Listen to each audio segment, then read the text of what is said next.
Welcome to the How to Scale Commercial Real Estate Show. Whether you are an active or passive investor, we'll teach you how to scale your real estate investing business into something big.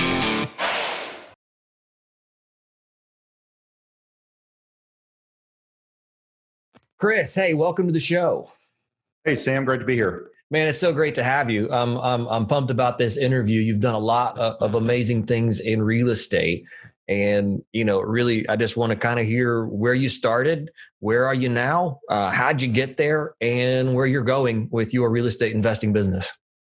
So I guess I kind of caught the bug from my father, who in the 1970s, he started some of the very first self-storage businesses in Texas. And so, I'd be out there sweeping and working and cleaning the bathrooms out of his self-storage facility and kind of learn the ropes that way, and just sort of saw that there's something about owning a piece of property and having other people pay you to stay there or keep their stuff there in a case of storage. And then worked briefly after I did a stint in the Navy on active duty, worked briefly for a commercial real estate company as a property manager, and learned the ins and outs of what it takes to manage large scale properties. And then at that point I was started making other people money. So I decided to invest on my own. Just started like a lot of people do, single family homes. Just bought it, fixed it up, rented it, and did that. Moved into duplexes and enjoyed that. And then started around 2014, 15. So I saw a couple of real estate cycles come and go, including the bad one in 2008, and decided, okay, prices are low. Started expanding, bought a small commercial building, started participating in passively in other people's multifamily deals. And one of the ways I did that was via crowdfunding sites. And I saw that was kind of a low access way to get, you don't need a whole lot of knowledge to invest passively. And that's kind of how I got into the whole crowdfunding, which led me to start our company, which is a completely different thing. Gotcha. Okay. That's a fun, a fun progression.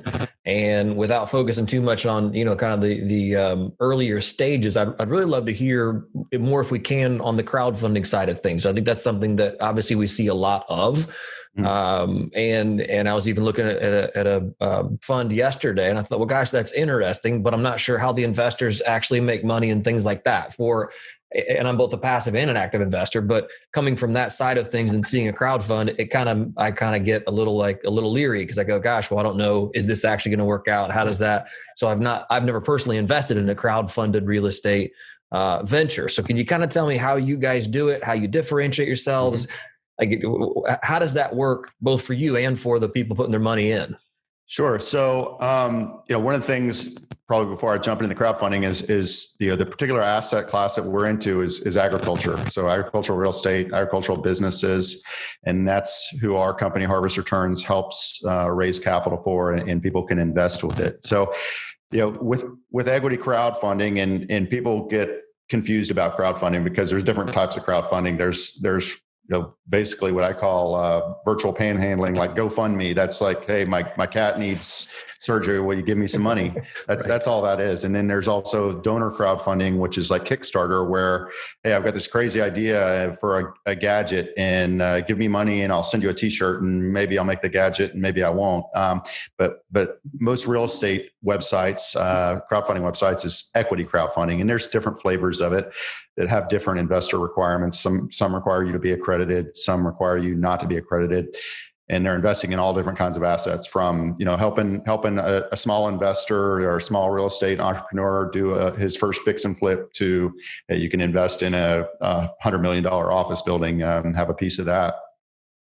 And crowdfunding in a nutshell is basically just syndicating a real estate deal. So it's the same as if you or I go out and say, hey, I'm kind of out of my own capital. I've got a couple buddies. Let's all throw in $50,000 and go out and buy a small apartment building or whatever. And it's the same way, except you're just doing it all online, and the legal documents are more or less the same, except what you're doing is you're soliciting to people you don't necessarily know. So it's not, your golfing buddies. It's people off the street that may or may not know you or know your reputation. And that's essentially how crowdfunding works. Got loads of questions as it pertains to this. One, is that an expensive endeavor to set up legally? Mm-hmm. And then how, once you did have it set up, how did you start attracting investors? Obviously you're allowed to publicly advertise, but can you speak to both of those?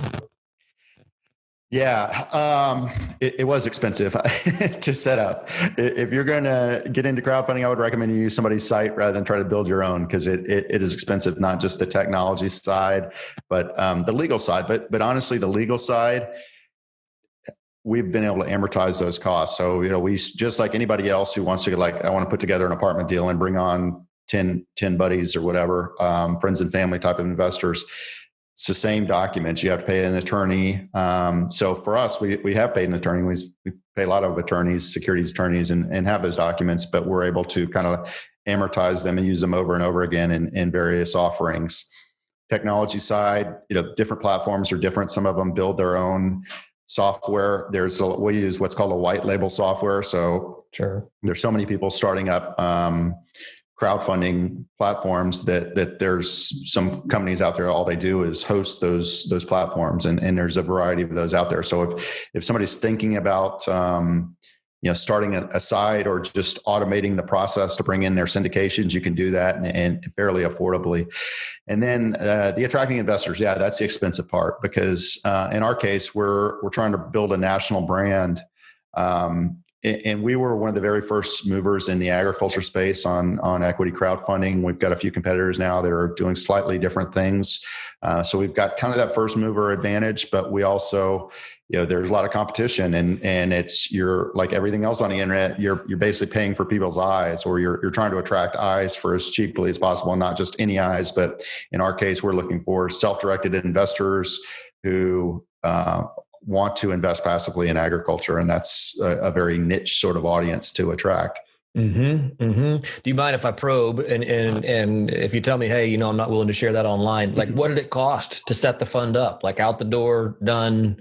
Well, are we talking $1 million? Are we talking two? Like what? Less than $1 million, north of $500,000, just to get the initial company up and get our first offering launched. And now, we're profitable. So we make money when farmers come to us and say, I need to raise capital, and we charge them fees. And we also take a percentage in some of the deals, we take a percentage of the carried interest. So we make money. If our investors make money, we make money, and we like that, for multiple reasons. Right. That's a for the aspiring, one or aspiring investor, coughing up $500,000 to launch their fund is probably not something most of us can just do right out of the gate. But it's good to know where, kind of what it costs to do something like that. As people look at crowdfunding and say, oh, I could start that. Like, my goodness, you're going to have to find some capital backing you to get this started. Yeah, I mean, my recommendation is if someone's interested in scaling using crowdfunding, don't start your own platform. There's probably, I know there's over 100 different real estate crowdfunding platforms out there. So find one who is doing the niche that you're doing, whether it's multifamily or single family. They're probably going to want to see a track record. So you're going to, you can't come off the street and say, hey, I want to syndicate a giant 500 unit apartment building. That's not going to work for you. You're going to have some experience either investing with somebody else or a partner or something like that. Now, if you're doing something single family, there are probably some platforms out there where they'll let you do that, maybe on your first or second deal. But you got to learn the ropes. So find it's like anything else. Find a mentor before you scale. And the costs for that upfront are not all that expensive, and a lot of it's carried by the crowdfunding platform because they know that they're going to make money if your deal closes. Right. And so now that you guys have this crowdfunding platform, like what's the size of the fund currently? So we do individual projects. So although we do have an opportunity zone fund, that's kind of a, focus on agriculture. We do individual projects, and our individual projects, we raise anywhere between $3 Our lowest deal is probably about 300,000 that we don't want to do. And our highest, we're about to close a $1.3 million deal. Okay. So yeah, that's kind of our sweet spot. Anything less than that, it's hard for us to be profitable. And it's, from a farm scale, you're talking more of a hobby size sort of farm. Right. Anything bigger than that, there's other sources of capital for those investors. Or for those projects like private equity and institutional funds and things like that. Gotcha. So we've kind of found our little niche in small to mid-size farms. And we know there's a lot of demand for that within agriculture, and the ag system food system is changing very rapidly. Mm-hmm, mm-hmm. Now, it sounded like when you're talking about carried interest, that you guys are not just buying direct.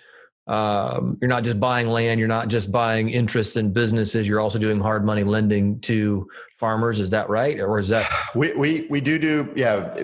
You could call it hard money lending. It's private lending, specifically to cattle ranchers, grass-fed cattle ranchers, very niche-y. Mm-hmm. And the reason we've chosen that sort of space is because there are other sources of capital for conventional ranchers and farmers that are USDA sponsored loan. It's kind of like, the equivalent of Fannie Mae, Freddie Mac, where, those loans are readily available, but you got to meet a lot of wickets and deal with a lot of government red tape. So the farmers come to us to avoid that.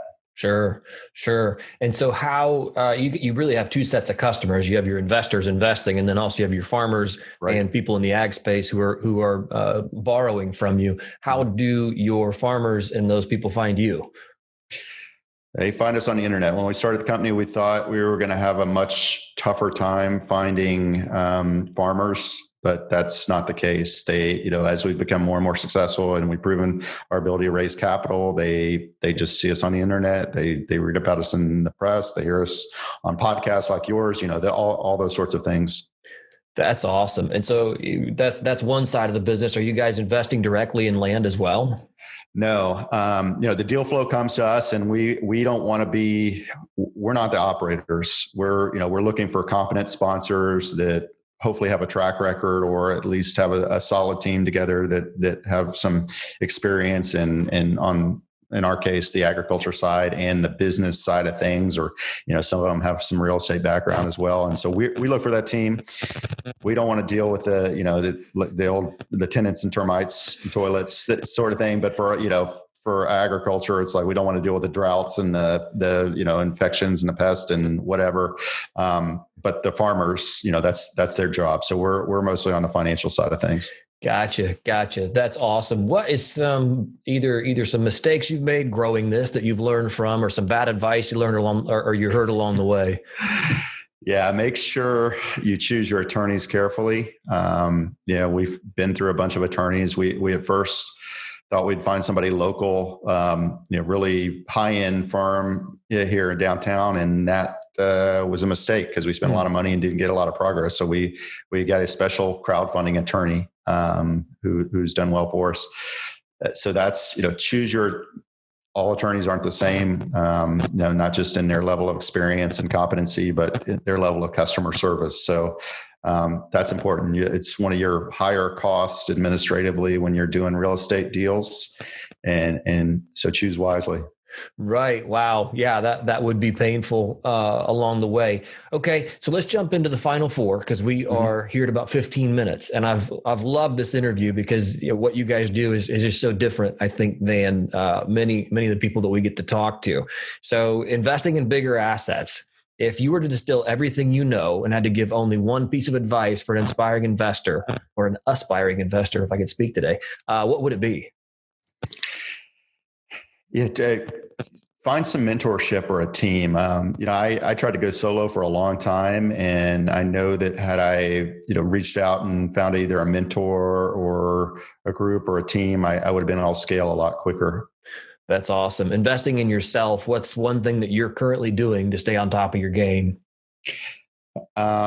I listen to a lot of podcasts just like yours because it's, and I do it while I'm exercising. So I kind of do two birds with one stone. Sure. People always ask like, what's on your playlist when you're running? I'm like, podcast. It's like, Right. So it's probably slowed my exercise down, but it's not a bad thing. Right. That's awesome. Investing in the world. So what's one thing you're doing to make the world a better place? We are helping new people get into farming. The food system we all eat, especially we see in COVID when the shelves started empty of meat and groceries and things, like people are starting to pay attention to where their food comes from. And so we're helping more farms, especially local farms and indoor and vertical farms and that come up, as well as taking some old real estate that's been sitting empty for a long time and putting vertical farms in it. So that's a good thing. Wow. That's awesome. That's awesome. Yeah, we definitely saw that here in 2020 as shortages and things like that made themselves known pretty rapidly. So that's an amazing space for you guys to be involved in. Lastly, how can people learn more about you and get in touch with you? Yeah, easy. harvestreturns.com. We've got a blog. So if you want to learn about agricultural investing, you can read through our blog articles. Plus we're on all the social media, Twitter and Facebook and LinkedIn and all that stuff. That's awesome. Chris, hey, thanks so much for coming on the show today. I have learned a ton. You've inspired some new ways of thinking about stuff, and I just look forward to sharing more of what you guys do with our listeners. So thanks so much, Chris. Appreciate it. Thanks for having me, Sam.